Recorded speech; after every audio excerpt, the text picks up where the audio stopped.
दोस्तों, जब भी कोई T20 इंटरनेशनल मैच होता है तो उसकी इकॉनमी टेस्ट मैचों वाली होती है। जब भी कोई ODI मैच होता है तो लगता है कि रेड बॉल टूर्नामेंट के बॉलिंग फिगर्स दिखाए जा रहे हैं। देखिए, बॉलर्स की पिच पर तो कोई भी चल सकता है, लेकिन ये तब कमाल करते हैं जब पिच पर कुछ नहीं होता। इनकी असली क्वालिटी तो तब सामने आती है जब सामने बल्लेबाज वर्ल्ड क्लास। जब कोई बॉलर दूसरे छोर से आता है तो लगता है कि पिच दूसरी है, लेकिन जब गेंद इनके हाथ में जाती है तो पता नहीं वो क्या जादू करता है। दूसरे बॉलर्स को तो फिर भी कंफर्टेबल होकर के खेलते हैं बल्लेबाज, पर जब गेंद इनके हाथ में आती है तो बल्लेबाज की वाट लग जाती है। जी हाँ, बात कर रहे हैं जसप्रीत बुमराह की। अब इस पर तो कोई डिबेट नहीं है और ना ही कोई इस पर सवाल करेगा और ना ही कोई डाउट हो सकता है कि पिछले 6-7 साल से दुनिया के सर्वश्रेष्ठ गेंदबाज कौन है। एक ही नाम ज़हन में आता है, Jasprit Bumrah, the greatest of all time. और आज के इस वीडियो में हम बात करेंगे जसप्रीत बुमराह के T20 इंटरनेशनल करियर के टॉप 5 बेस्ट स्पेल्स की, वो आइकॉनिक परफॉर्मेंस जिन्हें देखकर हम सब ये कहने पर मजबूर हो गए कि जस्सी जैसा कोई नहीं। नमस्कार, मेरा नाम है अनुराग सूर्यवंशी और आप देख रहे हैं नारद टीवी।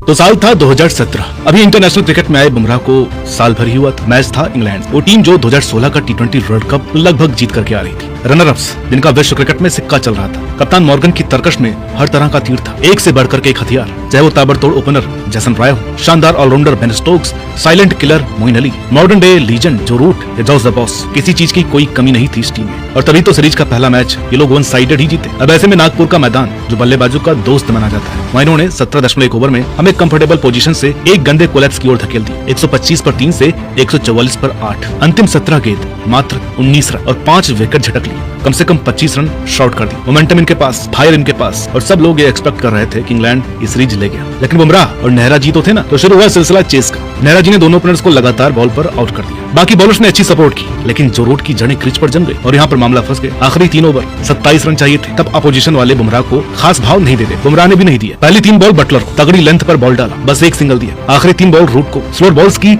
हवा भी नहीं लगने दी। हाई प्रेशर रन दिए मात्र 3। फिर नेहरा जी को जब 16 रन पड़े, इन दोनों के हौसले बुलंद थे कि 8 रन तो चाहिए थे, बना देंगे। लेकिन आखिरी ओवर के लिए हाजिर थे जस्सी, जो अभी तक विकेटलेस थे। इन्होंने पहली बॉल पर रूट को LBW लपेट लिया, फिर बटलर को क्लीन बोल्ड कर दिया और आखिरी गेंद पर मोइन अली एक स्लोअर फुल टॉस मिस कर गए और आउट ऑफ नोवेयर बुमराह ने मैच का रुख ही पलट दिया। India won by 5 runs.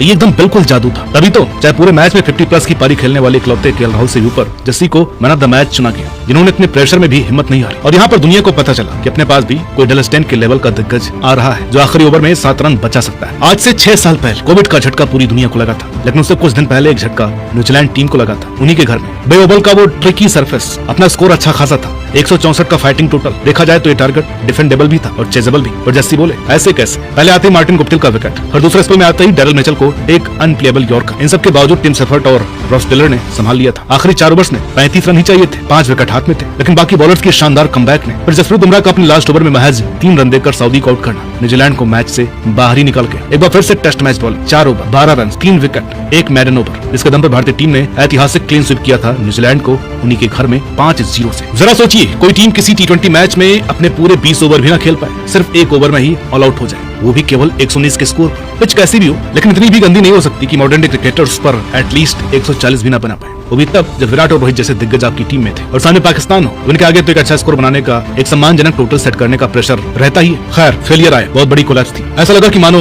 2024 T20 world cup में हम कहीं के नहीं रहे, क्योंकि पाकिस्तान चाहे कितनी ही घटिया टीम क्यों ना, इतना स्कोर तो बना ही लेगी। रनवाल टारगेट तो बन ही जाएगा। बाबर और रिजवान चाहे कितने ही क्रिटिसाइज होते हैं अपने स्ट्राइक रेट के लिए, स्लो बैटिंग के लिए, अब ऐसे टारगेट तो ये दोनों लपेट जाते। लेकिन असली ट्विस्ट यहाँ आए। पहले 4 ओवर्स में ठीक ठाक स्टार्ट कर दिया था पाकिस्तान, लेकिन जब गेंद आई जस्सी के हाथ में तो हवाओं का रुख बदलने लगा। आते ही भाई ने बाबजी को लपेट लिया और जब अगले स्पेल में आए तो रिजवान को भी उस बेरहम ऑफ कटर से क्लीन बोल्ड कर दिया। Anyways, final nail in the coffin तो तब डाला जब अपने स्पेल की आखिरी गेंद पर जस्सी ने इनके देसी शिलाजीत इफ्ती चाचू को भी आउट कर दिया। अंतिम ओवर में रन छोड़ दी जो पाकिस्तान से पिछले 3 ओवर में नहीं बने थे, वो आखिरी ओवर्स में कहां से बन जाते। मैच हारे 6 रन से। एक बार फिर से सभी हैरान, परेशान और कंफ्यूज। पिच में ऐसी कौन सी धातु थी इसकी खोज सिवाय जस्सी के कोई नहीं कर पाया। 4 ओवर में महज 14 रन और 3 मैच जिताऊ विकेट, काबिले तारीफ, जिसकी चर्चा सालों तक होनी चाहिए। ओनली 3.50 इकॉनमी, ये कोई मजाक नहीं है। अगला किस्सा, जरा ये स्कोर कार्ड देखिए, 3.75 की इकॉनमी। अभी तो टेस्ट मैच वाली है ना, क्योंकि ODI क्रिकेट में भी ऐसा कोई 30 मार खान तो है नहीं जिस लेवल की बॉलिंग कर ले। वहाँ आप 5 से 5.5 की इकॉनमी भी मेंटेन कर लो तो लोग उस पर तालियां बजा देते हैं। और टेस्ट क्रिकेट में जैसे मॉडर्न डे लीजेंड हमारे पास, जैसे उस्ताद प्रसिद्ध कृष्णा जी,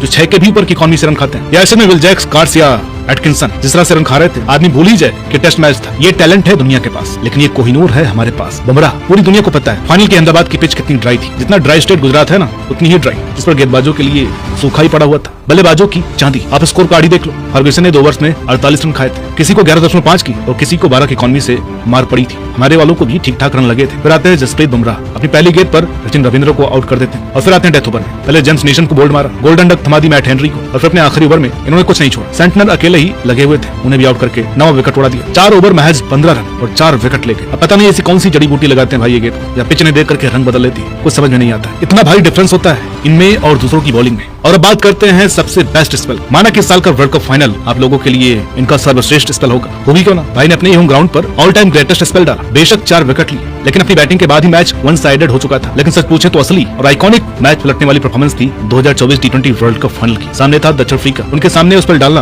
काबिले तारीफ था। अपने पहले ओवर की तीसरी गेंद पर रेजा हेंड्रिक्स को आउट करना, पहला ब्रेक थ्रू, रन दिए सिर्फ 4। फिर हेनरिक क्लासन की वो आंधी जो मैच हमसे खींच करके ले जा रही थी। 30 बॉल सिर्फ 30 रन चाहिए थे, सामने मिलर मौजूद थे, क्लासन 50 के करीब बिल्कुल सेट थे। जब रोहित ने गेंद दी जस्सी के हाथ में, कोई और होता तो खूब मार खाता, लेकिन जस्सी ने कोई शिकन नहीं आने दी। अपना मैजिक फिर से दिखा, केवल 4 रन दिए। ये सभी काफी ना होता अगर जस्सी फिनिश अच्छा न करते अपने आखिरी ओवर के साथ, जो उन्होंने मुकम्मल करके दिखाया। 3 ओवर से मात्र 22 रन चाहिए थे दक्षिण अफ्रीका को, तब जस्सी ने मार्को एंसन को आउट करके दक्षिण अफ्रीका की कमर तोड़ दी। मात्र 2 रन देकर मेला लूट ली और 4 ओवर में मात्र 18 रन देकर 2 बेशकीमती विकेट झटक ली। भारतीय टीम को चैंपियन बनाने में अहम किरदार निभाया, क्योंकि इसके बाद अगले 2 ओवर्स में 20 रन बचे थे, जो दक्षिण अफ्रीका पर इतना प्रेशर डाल गए और भारत का 17 साल का इंतजार खत्म। हम दूसरी बार टी20 वर्ल्ड कप जीते थे। तो अंत में यही कहना चाहूंगा कि जस्सी जैसा ना तो कोई था ना कोई है, और शायद आने वाले समय में कोई आएगा भी नहीं। ऐसे कोहिनूर तो शायद भगवान ने भी बनाने छोड़ दिए। I only believe in Jassi भाई, इसलिए नहीं कि अभी वर्ल्ड कप फाइनल मैच में मैन ऑफ द मैच थे, और इसलिए भी नहीं कि भारत के, बल्कि इसलिए कि दूर दूर तक इनकी कोई सानी नहीं है। एक छोटी सी कोशिश थी इनके बेस्ट स्पेल्स को मेमोराइज करने की, इनको एक ट्रिब्यूट देने की। उम्मीद है कि आपको वीडियो पसंद आया होगा, और वीडियो पसंद आई हो तो इसे अपना प्यार